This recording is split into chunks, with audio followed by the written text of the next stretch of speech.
cat in the Hello. back. Oh, yes, I have a cat. And hello and welcome to the Inspired Podcast. Today, my name is Caroline. My today's guest is Andra Annette. How are you doing today? I'm doing very well. How about yourself? Oh, yes, me too. It's a pleasure meeting you today, and I want to introduce you a little bit to the audience. You sent me your bio, and you are international best-selling author, speaker, TV host, CEO of Chronicles of Courage and Pounds to Go. And this is very interesting. You absolutely have to tell us more about that. Would you do this? Okay, sure. The Chronicles of Courage is a TV network, and it's really about lifting other people up and sharing their stories with the world. I think that people heal through stories, and I've been in healthcare over 40 years now in different aspects of health. So I'm a nurse, a holistic practitioner, a leaky gut, thyroid, and weight loss expert. And I know the power of stories. Maybe being in those books really inspired me to share others because I did release things that I was holding on to that I wasn't even aware of. And this world, you meet so many different people, and those interactions cause things in our body. So a lot of sickness is based on feelings and emotions and those things we hold on to that we don't release. So I think by telling those stories, it will really help people get past certain traumas and heal and be inspired to share their story, because it is a big part of healing, putting it out there. So many people think things that have happened to them are really their fault, and it's not. Yes, that's so true what you're saying. And I wanted to ask you what inspired you to change or to go that way into TV show host and podcasts, etc. And you answered the question already, the art of storytelling and about other people as well. And I was not aware what you said, the healing in the stories. Yeah. Can you tell us a little bit more about that? Well, I've had one. My first show was Healing from the Inside Out, because I hear a lot of people out on the internet separating the body. I spent my life connecting in the community, the hospitals, and where I've worked. So the show was originally to help people understand that it is a unit of one, and separating it causes more sickness. That if you're emotionally broke or spiritually unwell or physically ill, you're sick. It doesn't matter where the sickness comes from. And then during that journey, I've met so many incredible women while I'm out here, and two of them are CJC Boyd and Leslie Gaudet. And I asked them to be hosts on the show with me. And we wanted to speak for people that maybe don't have a voice. So we started speaking on elder abuse, modern day slavery, sex trafficking, the broken foster care system. And we found that a lot of people connected to that, because we're not just, this isn't really about us. A lot of people think their journey is about them, but Mhm. it's really not. It is about the people we serve and who we're trying to help. So healing is a multi-dimensional thing. So part of that healing is learning to express yourself and communicate what you felt, what you went through, how you hurt, and how you can heal. And this is just another outlet where people can share it. The books certainly help, but I think verbalizing it and putting it out there where you really just can't take those words back gives you a certain strength. The A true story is, I've worked in theater, I've been a model, I've done all kinds of things over the course of my life, but I've never liked being in front of a camera. Since I was a small child, every picture that I've taken, I'm crying in. I don't like being photographed. Something about holding that place in time, even though we are meant to be present. But when I came out, it made me uncomfortable. Even though I've been doing this my whole life, it made me uncomfortable to talk to people in this setting Mhm. online. Yeah. I'm more of that in person. So I started interviewing people, and I found that I just loved it. And the more that they shared their stories with me, the more engulfed I became, and the more I wanted to share more people's stories. And it's just become part of what I do now. Yeah, it's exactly what I do as well with this podcast. It's connecting people and also tell the story of other people, your story, what inspired you, and the transition as well from one, how do you call it, industry to the other. Like, yeah, what makes people transform. And I can relate to that, what you said about being afraid of speaking or being in front of the camera. I never loved being photographed as well as you said, and I burned the photos. When I see photos of mine from when I was a child, then I don't want to see it anymore. So thank you for sharing. It helps. It helps. And yeah, to share, to tell the stories. And who inspires you? You already mentioned 2 or 3 people. Do you have mentors or coaches you work with? Not currently. I work with them, but more in social settings. Mhm. So people that inspire me are the people that got me really into nursing, like Florence Nightingale. People like that inspire me. I don't know that people that I encounter on a day to day, they inspire me to keep going. CJ absolutely inspires me to keep going. Laura Lett. But I think I'm inspired by all people. I've always felt a sense of connection to people that was more intuitive and went way beyond what I shared with them on a day to day basis. I was that person that was a people watcher since I was a child. And I was always able to read what was going on with them, where in the body they were hurting. So it was only natural for me to really go into the path I did. So, but lots of people inspire me to be better. But I think the biggest influence in my life was really my sister Dee Dee. She always encouraged me, and my mother, that I could be anyone I wanted to.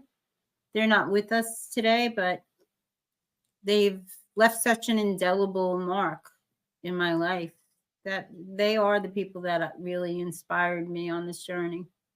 Wow, that's amazing. Yeah, I love it. What you said about the people and your journey as well. And how do you inspire other people? I encourage people to be who they are, because everybody tends to look outside themselves. And Carolyn, since the time we're very young, we're taught to go to college, to get a degree, to get married, to have children.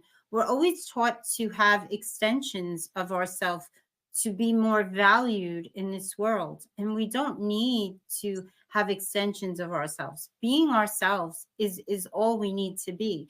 It's valuable enough. And I don't think too many people really feel into who they are.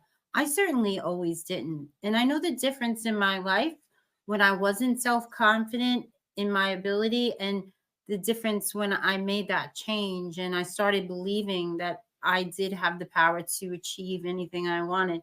My world changed because I had hope and faith and belief in something, not just myself, but something greater than myself, that I'm here for something more, that it's not just about the day to day and being in the minute. It's about being involved in everything that's around us, because we're all connected. And a lot of people don't understand that we are all connected here. And the more that people try to divide us, I think the more unity it's going to bring.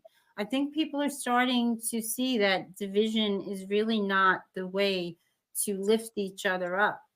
And the more that we lift each other up and empower people, certainly I share other people with my audience. They may be doing the same thing I'm doing. I don't feel threatened by them in any way, because the whole point of my journey is to help people on their healing journey.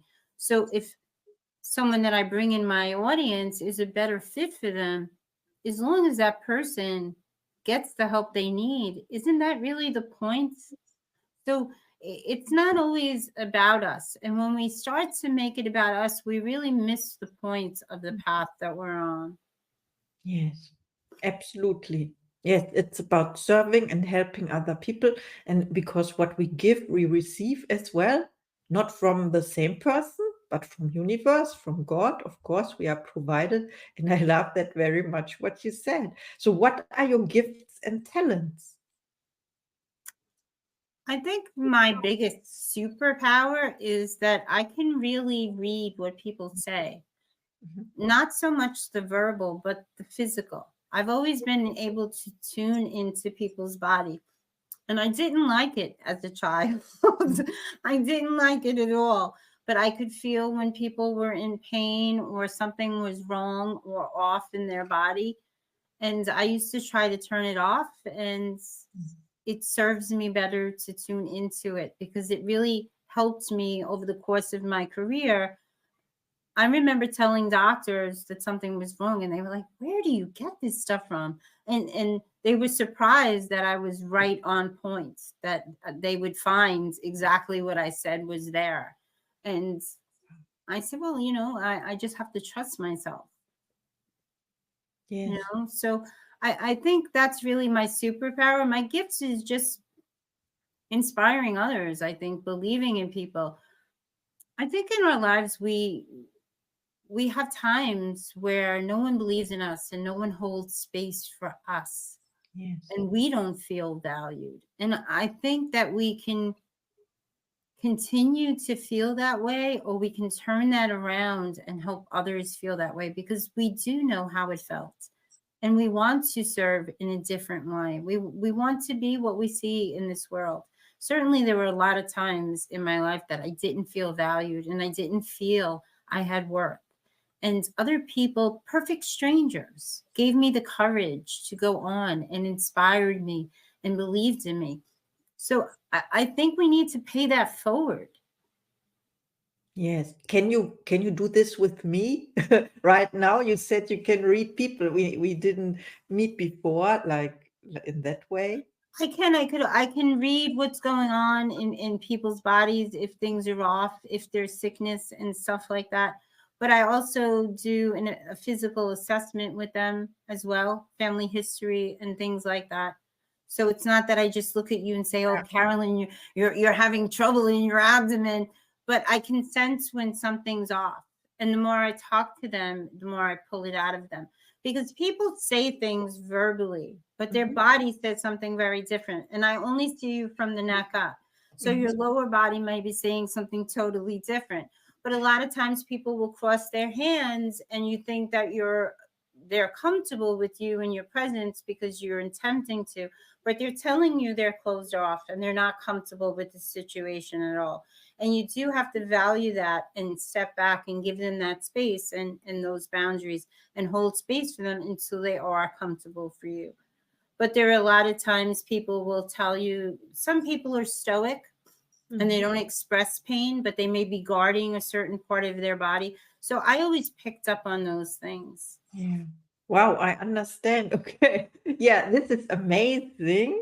I would love to know more, of course. And I have one last question for you. When people reach out to you after listening to this podcast episode, how can they help you? And do you have special offers and services? I do one-to-one sessions. I do connect the gut brain access again, but a lot of that is mind. So a lot of people think their health journey is a physical process, but it really is in the mind as well. And you do have to reconnect those, because if you don't believe you can achieve something, you never will. Mhm. So yes, I do have group and one-to-one sessions available. Yes. So my website is poundstogo.com. They could always book a call there. And I have membership sites. Not everybody needs a 3-month plan or a 6-month plan. Somebody might just be stuck with something that they're working on. Maybe someone just needs help working a diet or learning the best diet that's for them. There's lots of things. Some people have trouble with overeating or mindfulness. So I have lots of different programs. Wow, I love that very much. So please connect. This is what this podcast is for, and I love it very much. Maybe you have a last message for the audience? I think that whatever you're going through in this life, we always feel like we're the only ones that are experiencing it, and nobody else could possibly know what we're feeling or how this has impacted us. But there's always somebody out there that's feeling just like you do. So if you can be anything, be kind. Yes. Wow.